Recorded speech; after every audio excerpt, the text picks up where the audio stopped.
Oke pemirsa, kita jumpa lagi di video saya yang berikut ini. Di sini saya akan memaparkan persejarahan Jembatan Pamona atau periodisasi pembangunan Jembatan Pamona dalam segala lika-liku persejarahannya. Tetapi di sini juga saya akan memulai bagaimana akibat terbangunnya Jembatan Pamona itu kalah penguasaan pemerintah Belanda. Di sini saya akan menunjukkan sebuah referensi buku. Buku ini ditulis oleh putra A.C. Cruyff bernama D.S. Jan Cruyff yang berjudul Kabar Keselamatan di Poso. Dalam judul aslinya berjudul Het Zendingveld Poso. Kemudian buku ini banyak menceritakan awal penguasaan pemerintah Belanda di Tanah Poso itu sendiri di akhir abad ke-19, di mana pemerintah Hindia Belanda waktu itu di akhir abad 19 tak bisa atau tidak bisa berbuat apa-apa karena pertempuran suku yang terjadi di seluruh negeri Tanah Poso. Kemudian oleh kedatangan kontroleur yang berikutnya, yaitu dalam periodik 1901, datanglah seorang kontroleur Poso yang bernama Tuan Engelenberg dalam periodik tahun 1901. Maka Tuan Engelenberg sering membicarakan persoalan ini bersama tokoh sendeling pertama di Tanah Poso bernama A.C. Cruyff, bahwa kala itu pihak pemerintah Hindia Belanda tidak dapat membangun struktur pemerintahannya. Sekaligus para sendeling yang dipelopori oleh A.C. Cruyff ini juga tak bisa melebarkan misi zendingnya kala itu. Namun di awal abad ke-20 berkembang pembicaraan kedua tokoh dari Belanda ini, sehingga keputusan yang diambil oleh Tuan Engelenberg, sehingga di dalam tahun 1901 itu, maka Tuan Engelenberg dari hasil pembicaraan kedua tokoh ini, Tuan Engelenberg berangkat ke Batavia, pergi untuk membicarakan atau melaporkan persoalan di Tanah Poso kepada Gubernur Jenderal Hindia Belanda yang berada di Batavia kala itu. Perundingan di sana terjadi secara alot. Jenderal Belanda yang ada di Batavia memberikan pernyataan kepada Tuan Engelenberg bahwa tahun-tahun itu atau dalam tahun 1901 belum dapat dilakukan kompania jelas dan tegas di seluruh pulau Sulawesi Tengah, karena kala itu konsentrasi pihak Belanda masih memelihara kenetralan perang antara Rusia dan Jepang. Sementara di negeri Nusantara itu sendiri juga masih terdapat konsentrasi pemerintah Hindia Belanda terhadap pemberontakan di Aceh, di Kalimantan, dan kemudian di beberapa daerah lainnya di seluruh negeri Nusantara kala itu, sehingga Tuan Engelenberg kembali ke Tanah Poso. Dan kemudian di tahun 1902 Tuan Engelenberg mengadakan rapat besar-besaran di sebuah tempat, yaitu di tepi negeri Danau Poso, dengan mengundang seluruh kepala-kepala di seluruh wilayah Tanah Poso, merundingkan bagaimana perang suku akan diakhiri, lalu kemudian pembangunan akan dilakukan oleh pemerintah Hindia Belanda di seluruh Tanah Poso, termasuk seluruh wilayah Sulawesi bagian tengah. Namun kemudian rundingan itu tak disangka, tak dinyana, tidak menghasilkan hasil yang maksimal sesuai keinginan Tuan Engelenburg dari pihak pemerintah Hindia Belanda.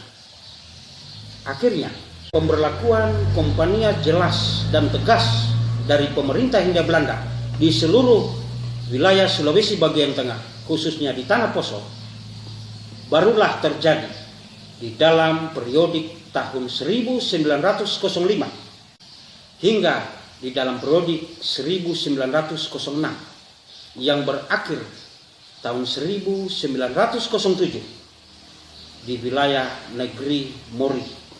Kemudian periodik tahun 1905 terjadilah pemberlakuan Kompania jelas dan tegas dari pihak pemerintah Hindia Belanda. Kekuatan militerlah yang dilangsungkan di seluruh wilayah Sulawesi bagian tengah. Maka tahun 1905 dua pusat kerajaan terbesar di seluruh wilayah Pulau Celebes yang kala itu dalam pertikaian kedua kerajaan besar ini, yaitu Lubu dari bagian selatan Pulau Celebes dan Sigi bagian utara negeri Danau Poso, memperebutkan wilayah kekuasaannya, sehingga pemerintah Hindia Belanda tidak dapat membangun pemerintahan distriknya, sehingga dalam tahun 1905 penaklukan kekuatan militer Hindia Belanda diberlakukan.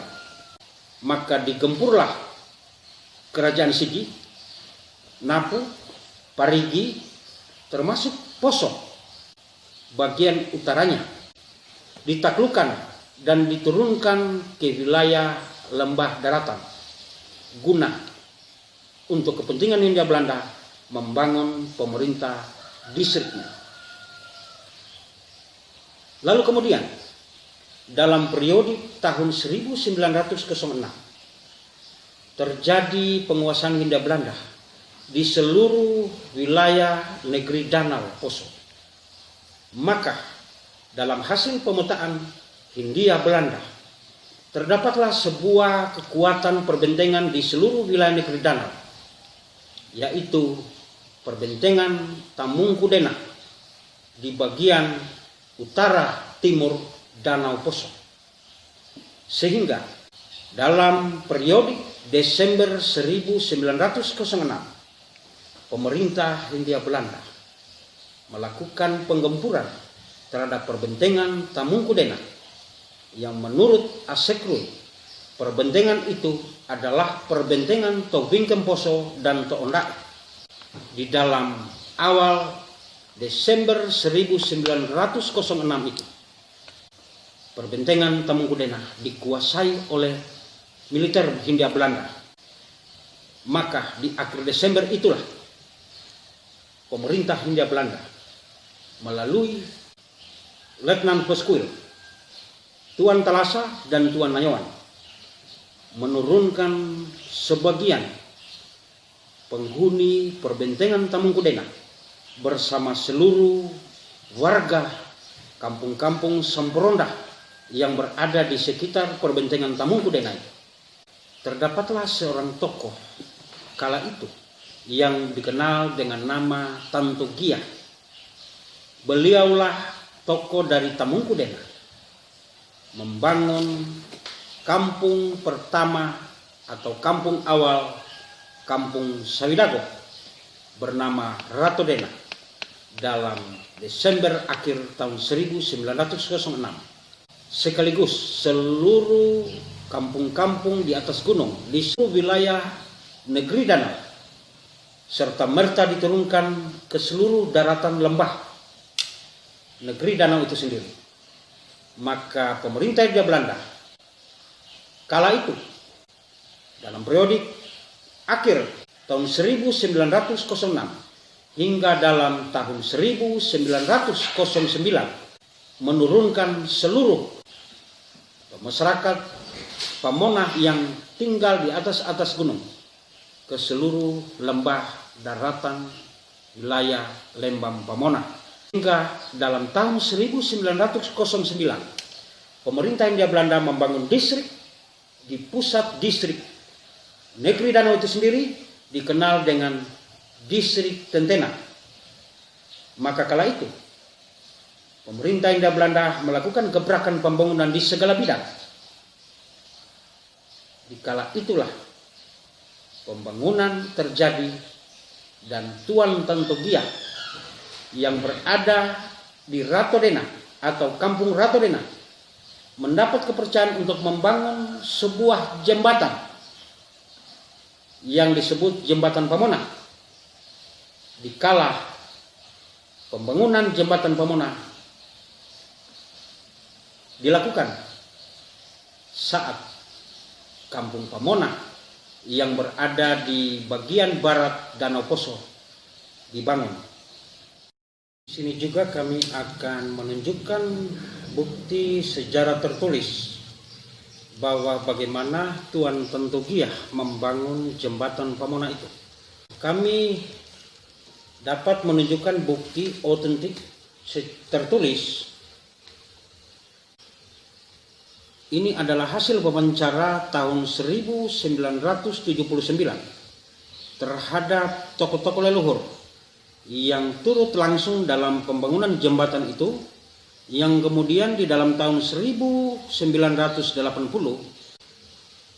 dilegitimasi oleh pemerintah kampung atau kepala kampung Sawidago kala itu, yaitu dalam tahun 1980 oleh Bapak Karel Gundok kala itu.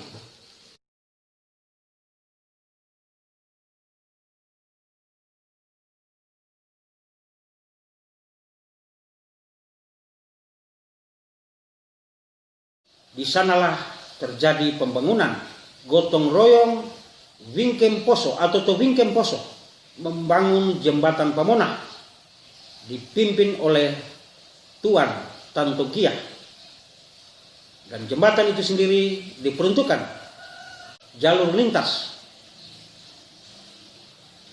pejalan kaki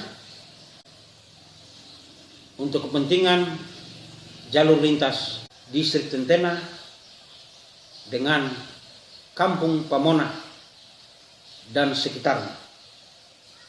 Jembatan itu sendiri dibangun bahan bambu, tiangnya bambu, dindingnya bambu, pagarnya bambu, atapnya beratapkan atap rumbia, diperuntukkan untuk para pejalan kaki.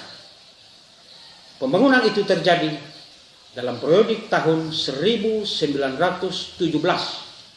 dikala sekaligus pembangunan Kampung Pamona di sebelah barat Danau Poso itu terjadi. Maka kemudian pembangunan di seluruh distrik Tentena kala itu terjadi berkelanjutan, yang kemudian Jembatan Pamona itu sendiri akan rehab berturut-turut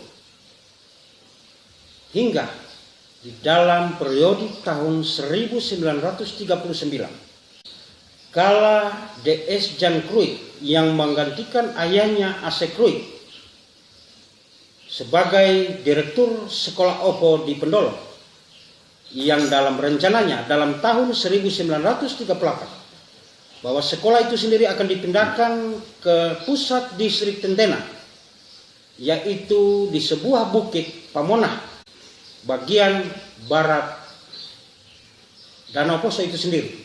Kala itu DS Jan Kruik ingin membangun pusat sekolah guru-guru atau sekolah Opo ini yang dari Pendolo.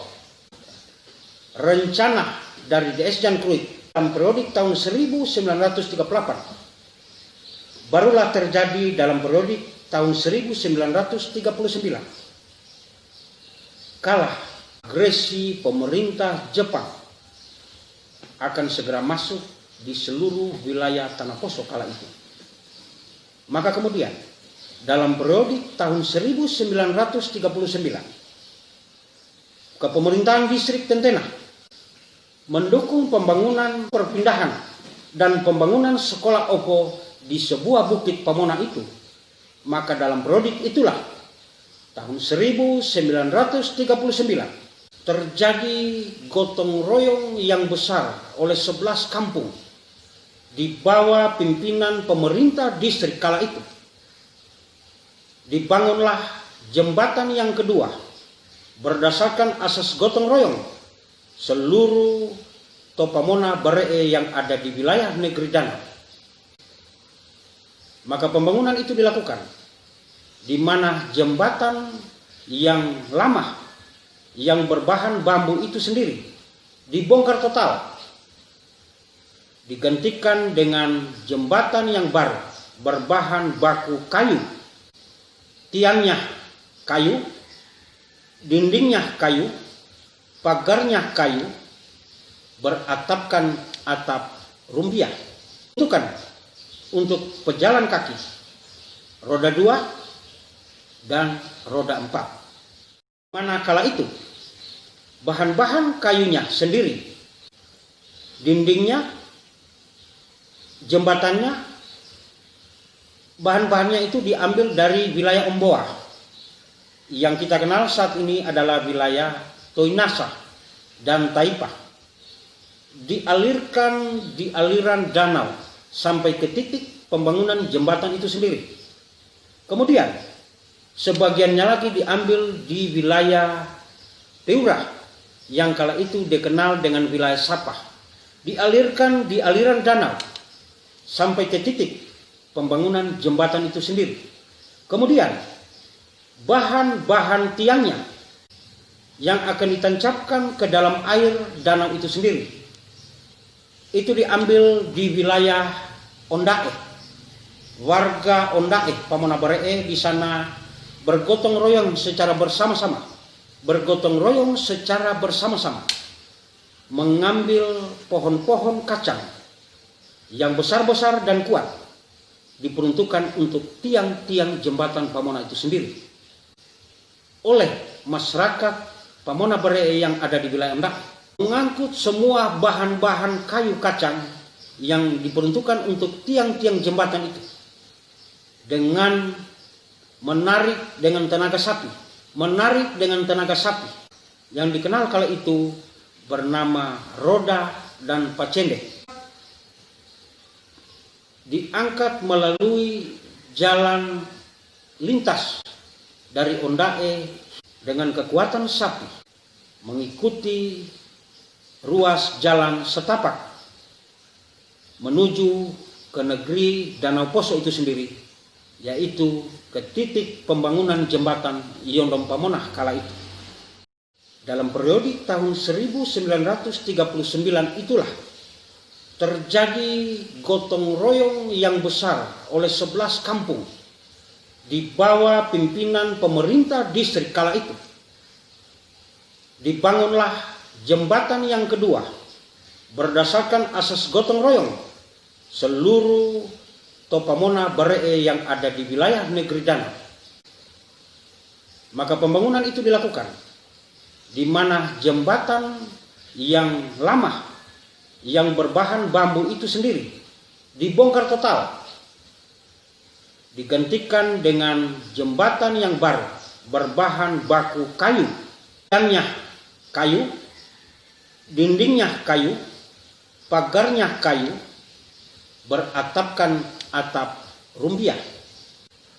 Diperuntukkan untuk pejalan kaki roda 2 dan roda 4. Pembangunan jembatan itu sendiri dilakukan secara gotong royong oleh 11 kampung yang dipimpin oleh seorang kepala distrik kala itu yang dikenal dengan nama Mokole Binta sebagai kepala distrik Tentena dalam periode tahun 1939.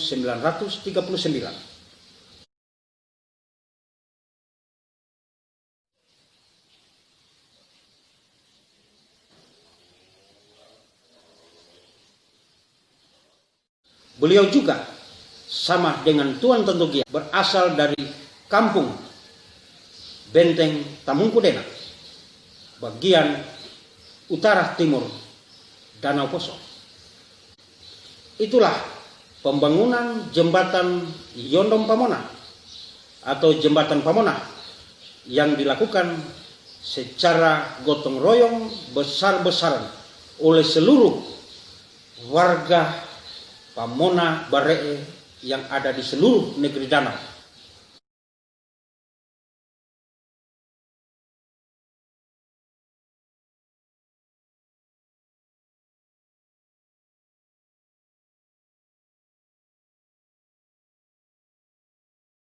Kemudian sejak itu periodik tahun 1939 tak terdapat lagi figur kepemimpinan yang dapat mengakomodir seluruh kegotong royongan di seluruh wilayah negeri Danau, yang mampu menghimpun kekuatan kegotong royongan di seluruh wilayah Pamona Baree untuk membangun kegotong royongan, memelihara atau menggantikan atau membangun kembali jembatan Yondom Pamona tersebut. Maka kemudian olehnya pemerintah Provinsi Sulawesi Tengah kala itu, demi mempertahankan nilai kegotong royongan yang ada di identitas di jembatan Yondom Pamona itu sendiri, oleh karenanya pemerintah Provinsi Sulawesi Tengah menunjuk CV Tinoi untuk membangun kembali jembatan Yondom Pamona karena fisiknya telah usang atau tak dapat lagi bertahan lama. Maka dibangunlah, maka oleh CV Tinoi membangun jembatan yang baru, dibongkar total, dibangun baru di dalam periodik tahun 1982 hingga 1983, membangun jembatan Pamona itu sendiri atau Yondom Pamona yang sama berbahan kayu, bertiang kayu, berdinding kayu, berpagar kayu, dan beratap seng, guna memelihara identitas perlambangan kegotong royongan atau Pamona Baree yang ada di Yondom Pamona itu sendiri atau Yondom Pamona.